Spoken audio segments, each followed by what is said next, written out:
if you look at the fine print in any SaaS subscription agreement, you own the data durability, right? If there's some sort of data loss or what have you, it's your problem for the most part, right? And we'll talk about where it is for the most part, but basically the cloud provider, in SaaS, it's typically a multi-tenant scenario. And so what that means is that they have an environment or multiple environments, and they pool multiple customers onto the shared infrastructure.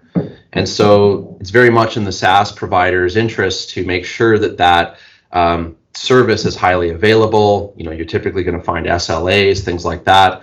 They've got, failover capabilities. And yes, they are backing up the databases and the storage and all that stuff. However, right, that backup, you don't have access to it. Or if you do have any access, kind of like in Office 365, you've got the native recycle bin, that access is very limited. It's through a sort of a clunky or a cumbersome, or very small kind of feature set GUI. You don't own that backup copy of the data. You don't control it. And so for a lot of people, if you don't own and control it, you don't really have a backup. But anyway, the key thing is you want to think about with SaaS is that it's your data and the data is your responsibility. So when you think about, with that said, that, what really is the risk, right? That the SaaS provider is on the hook for, backup and high availability and DR and things like that. So, you really don't have to worry about, system level failures too much. They seem to be very, very rare, right? However, SaaS data loss can happen. And the way that it happens is typically not a system-wide failure or some sort of regional failure. Those things, there's a lot of fault tolerance there, but it tends to be more malicious and accidental user activity. That's much more likely, okay? So insiders quite often.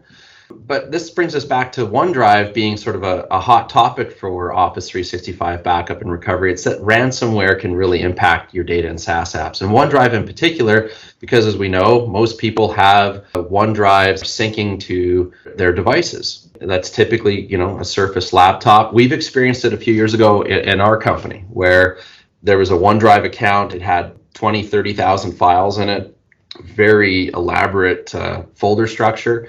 And that was a OneDrive that was shared out to multiple users. One user gets hit with ransomware on their laptop or some sort of malware that went through and ultimately deleted thousands and thousands of files. And then, of course, that went and deleted the cloud copy. The deletion then synced out to multiple users' copies on their devices. And going to the recycle bin was it didn't give us a full recovery. Okay. So OneDrive is indeed your biggest threat vector. I have seen YouTube videos demonstrating ransomware that's also written for mail and exchange online. So ransomware is an issue as well, but malicious and accidental user activity where things are deleted by a user, so it seems legit. Those are also going to be scenarios that are going to have you thinking, man, I need a good SaaS backup and recovery solution.